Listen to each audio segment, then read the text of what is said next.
Baiklah, bismillahirrahmanirrahim. Assalamualaikum warahmatullahi wabarakatuh. And a very good morning to everyone. Seperti yang dimaklumkan, hari ini saya akan buat penerangan ringkas terhadap topik yang belum kita belajar tapi masuk dalam exam. Tapi tak secara details lah, sebab dalam exam pun saya tak masuk soalan yang terlampau details. Saya bagi basic-basic je tentang hukum syarak ni. So hari ni kita nak tengok apa tu hukum syarak. Okey, hukum syarak ni dia di bawah bidang usul fiqh. Hari tu kamu ada belajar usul fiqh kan? Usul fiqh ni ada skop perbincangannya. Antara skop perbincangannya adalah hukum syarak ni lah. Okey. So, selalu kamu dengar hukum syarak, hukum syarak. Apa dia hukum syarak ni? Okey, hukum syarak ni adalah, ini maksud dia. Hukum syarak ini maksud dia. Hukum syarak adalah khitabullah. Okey, khitabullah. Khitabullah ni apa? Khitab ni samalah perkataannya dengan khutbah. Okey, khutbah tu apa dia? Ucapan. So, ucapan Allah. Okey, ataupun hukum hakam Allah. Kalau kita nak mudah fahamnya lah. Hukum hakam Allah yang berkaitan dengan perbuatan mukallaf. Perbuatan mukallaf. Siapa mukallaf ni? Okey, mukallaf ni adalah orang yang dah baligh. Macam kamulah dah baligh, dah dikira pahala dan dosa. Okey, perbuatan-perbuatan mukallaf. Okey, macam kita kan, setiap hari kita ada buat sesuatu perkara kan. So, apa benda yang kita buat tu, apa hukum dia? Contoh, kita makan, apa hukum makan tu? Contoh, kita solat, apa hukum solat tu?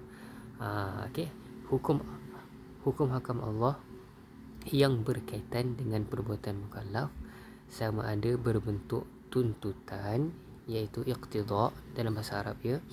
Okey, istilah ni kamu kena ingat lah. Belajar PSI memang kena ingat istilah-istilah dia. Okey, berbentuk tuntutan iaitu iqtida, ataupun pilihan iaitu kita panggil takhyir. Okey, takhyir, ataupun keadaannya. Okey, keadaannya ada 3 perkara. Okey, berbentuk tuntutan, iqtida, pilihan, takhyir, dan keadaannya wadai. Okey, itu maksud hukum syarak. So, apa dia 3 perkara ni? Tuntutan ni, pilihan ni, keadaannya ni, apa dia tu? So, kita tengok dulu pembahagian hukum syarak. Hukum syarak ni terbahagi kepada 2. Pembahagian hukum syarak ni terbahagi kepada hukum taklifi dan hukum wadai. Secara ringkasnya kita nak faham, hukum taklifi ni adalah 5 hukum yang kita belajar tu. Wajib, sunat, haram, makruh, harus. Itu dia hukum taklifi. Okey, hukum taklifi ni more kepada kita nak tahu, kita nak tengok apa hukum kita buat sesuatu perkara tu. Apa hukum kita solat? Wajib. Apa hukum berzina? Haram. Okey, apa hukum talak? Makruh. Okey, apa hukum sesuatu perbuatan tu? Dan hukum wadai ni pula secara ringkasnya kita nak faham adalah keadaan. Okey, keadaan. Sini yang kita tengok kan, tuntutan, pilihan dan keadaan. Tuntutan dan pilihan ni di bawah pembahagian hukum taklifi. Keadaan ni pula di bawah hukum wadai. Apa maksud keadaan ni? Kalau tadi hukum taklifi kita nak tengok apa hukum sesuatu perbuatan tu, tapi hukum wadai ni apa yang menyebabkan terjadinya sesuatu hukum tu. Apa yang menyebabkan haji tu wajib. Okey, keadaan-keadaan yang menyebabkan terjadinya sesuatu hukum. Okey, boleh faham? Kalau tak faham, tanya dekat dalam grup nanti. Bila selesai kamu tengok video nanti, ada yang tak faham tolong tanya. Okey, so kita tengok dulu hukum taklifi ni apa dia. Hukum taklifi ni tuntutan, sama ada kena buat atau kena tinggal, atau boleh pilih nak buat ke tidak. Itu masuk hukum taklifi. Okey, kena buat, kena tinggal, boleh pilih. Okey, ada 3 juga kat sini. Okey, kena buat dengan kena tinggal di bawah iqtida, tuntutan. Kalau boleh pilih nak buat ke tidak ni dekat bawah pilihan, takhyir. Okey, takhyir yang tadi kan, tuntutan, iqtida, dia kat sini. Okey, apa yang bawah ni? Ini ijab. Ijab ni apa? Wajib, hukum wajib. Nadbun ni apa? Mandub, iaitu sunat. Tahrim ni apa? Haram. Karahah ni apa? Makruh. Ibahah ni apa? Harus. Okey, kalau tuntutan ni dia pecah kepada 2 cabang pula. Tuntutan yang tegas dan tuntutan yang tidak tegas. Okey, tuntutan yang tegas ni memang kena buat betul lah, and kena tinggal betul-betul lah. Kalau tak tegas tu, kalau kita buat tak mendatangkan dosa lah. Kalau kita tak buat tak mendatangkan dosa juga. Contohnya kena buat ni. Okey, yang pertama, kena buat ni terbahagi kepada dua, wajib dan nadbun, iaitu sunat. Kalau wajib ni tadi kan saya beritahu tuntutan yang tegas dengan tak tegas. Kalau wajib ni tuntutan kena buat dengan tegas. Okey, wajib solat, wa aqimus solah wa atuz zakah. Tunaikanlah zakat, berdirikanlah solat dan tunaikanlah zakat. Wajib, tegas, tuntutan yang tegas. Kalau nadbun ni pula tuntutan yang kena buat tapi tak tegas. Okey, dia tak sampai ke hukum wajib tu. Arahan Allah tu tak sampai kepada wajib. Jadi ianya sunat. Sebagai contohnya, kalau kita berhutang, dalam ayat Al-Quran Allah kata kalau kita berhutang hendaklah kita tulis berapa yang kita hutang tu. Tapi arahan tu tegas, tapi Allah sambung dalam ayat seterusnya, sekiranya kamu saling mempercayai, okey, antara penghutang dan pemberi hutang, kalau kamu saling mempercayai, tak apalah kalau kamu tak tulis, tak mengapa. Jadi hukum ni terjadilah hukumnya sunat. Okey, tak sampai kepada tuntutan yang tegas. Tuntutan yang tak tegas je, kena buat tapi tak tegas. Okey, kena buat ni terbahagi kepada dua, iaitu wajib dengan sunat. Tuntutan kena tinggal ni pula terbahagi kepada dua juga, iaitu tahrim, iaitu haram, dan karohah, iaitu makruh. Kena tinggal ni sama juga, tuntutan kena tinggal dengan tegas dengan tuntutan kena tinggal tak tegas. Okey, contohnya haram ni kan, ni tegaslah. Contohnya la taqrabuz zina, tak boleh, jangan kamu berzina. Itu tegas. Allah bagi arahan yang sangat tegas. Dan ada juga arahan yang tidak tegas, kena tinggal tapi tak tegas. Contohnya karohah ni macam apa ya? Contoh, sekejap saya cari contoh. Karohah ni seperti, sekejap saya fikir.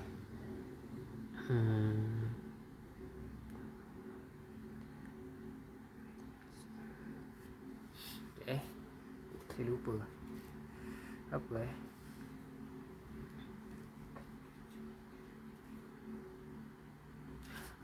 okey. Kalau macam makruh ni, contohnya Allah beritahu dalam Al-Quran, janganlah kamu bertanya kepada Nabi Muhammad SAW. Ni saya terjemah terus lah. Janganlah kamu tanya kepada Nabi Muhammad janganlah kamu tanya soalan kepada Nabi Muhammad sekiranya soalan itu menyusahkan kamu. Menyusahkan kamu. Contoh, kalau sahabat-sahabat yang tanya tentang Allah, macam mana rupa bentuk Allah, membuatkan kita fikir di luar kotak, yang tak masuk akal. Allah melarang kita untuk bertanya, tapi Allah sambung dalam ayat tu, larangan ni tegas, but Allah sambung, tetapi sekiranya kamu bertanya Allah memaafkan. So kena tinggal tu tak tegas. Okey, haram tegas, makruh tidak tegas, kena tinggal.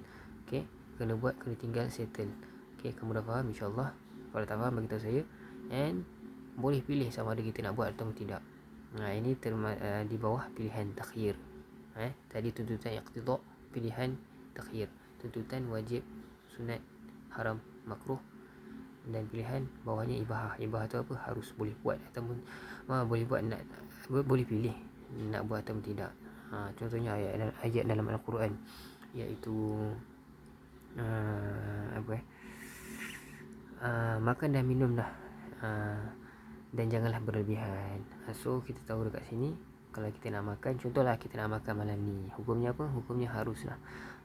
Hukumnya harus. Tapi ada yang menyebabkan makan tu jadi haram. Kalau kita makan makanan yang haram, okey, ada keadaan yang menjadikan sesuatu hukum tu berubah. Dia terkandung di dalam hukum wadai ni.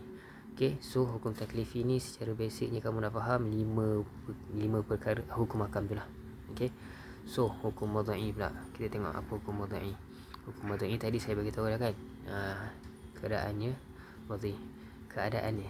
Contoh, kalau kamu nak faham apa yang menyebabkan solat tu jadi wajib, apa yang menyebabkan haji tu jadi wajib, apa yang menyebabkan puasa tu wajib, apa yang menyebabkan zina tu haram. Okey, So kita tengok dulu maksud dia apa. Apa yang menjadikan sebab. Ni ayat-ayat ni, ayat yang ni saya tak ikut buku. Saya buat yang ayat yang mudah kamu nak faham. Okey, apa yang menjadi sebab kepada satu hukum. Okey, sebab ni adalah kepala dia. Dan ini dia punya pair. Ini dia punya pair, ni dia punya pair. Okey, sebab ni kepala. Sebab apa dia punya kepala? Dalam syarat ada sebab, dalam mani' ada sebab, dalam sahih ada sebab dan sebagainya dan seterusnya lah. Okey, maksud dia apa yang menjadikan sebab, apa saja yang menjadi sebab kepada satu hukum. Syarat atau mani', sahih atau batil, azimah ataupun rukhsah. Okey, syarat, mani'. Apa syarat contohnya? Apa syarat solat tu wajib? Mesti kena ada apa? Mesti kena ada wuduk. Jadi wuduk tu hukumnya wajib kalau kita nak solat. Tapi boleh berubah menjadi sunat kalau kita nak baca Quran. Baca Quran hukumnya sunat je untuk kita ada wuduk. Ni syarat. Apa keadaan yang menyebabkan sesuatu perkara tu jadi wajib, jadi sunat, jadi haram. Okey. Mani' pula contohnya. Wajib kan? Haji kan wajib. Okey. Haji tu wajib. Jadi apa yang menjadi penghalang seseorang tu untuk tidak wajib mengerjakan haji? Apa penghalangnya adalah ketidakmampuan. Dia tidak mampu, jadi tak wajib hukum dia mengerjakan haji. Okey. Itu senang nak faham lah. Lepas tu sebagai satu contoh je lah. Sebab ni adalah penerangan ringkas untuk kamu jawab exam nanti. So sahih pula. Sahih ni apa dia? Sahih ni adalah sah. Okey, batil ni adalah batal. Okey, sah apa yang menyebabkan sesuatu solat tu sah adalah cukup rukunnya. Apa yang menyebabkan solat tu batal? Tak cukup rukunnya. Keadaan-keadaan yang menyebabkan sesuatu hukum tu terjadi. Azimah ni adalah sesuatu yang perkara yang disyariatkan bukan disebabkan wujudnya penghalang. Contohnya kalau kamu nak solat zuhur 4 waktu, boleh ke buat 2 waktu? Tak boleh. Tak boleh kecuali kalau ada rukhsah. Iaitu rukhsah tu apa dia? Rukhsah tu keringanan. Keringanan contohnya dia nak buat 2 waktu sebab dia musafir. So bolehlah dia buat. Azimah ni syariat tu wujud bukan sebabkan ada penghalang. Ni syariat ni wujud sebab adanya penghalang.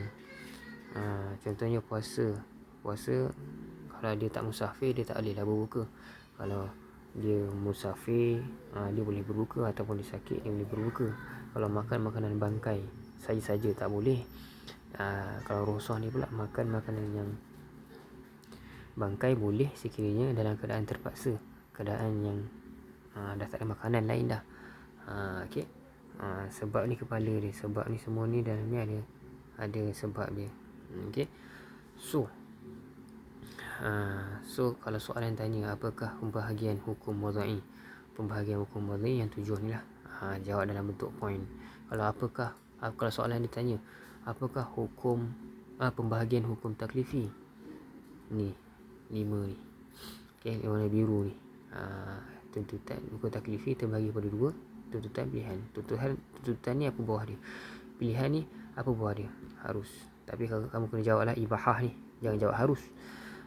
Jawab dengan perkataan bahasa Arab ni. So apa lagi saya nak tanya? Saya nak terangkan. Okey, maksud yang saya tanda right ni yang kamu perlu take note lebih lah. Okey, kenapa? Nanti kamu tahulah bila kamu nak jawab nanti, bila kamu dah tengok soalan nanti. So ada apa lagi Kalau ada apa-apa nak tanya, please tanya dalam group. Okey, kalau kamu faham, alhamdulillah. Kalau tak faham, tanya. So itu saja daripada saya. Kalau faham, please like, comment, share and subscribe. Okay, Assalamualaikum warahmatullahi wabarakatuh. Thank you guys.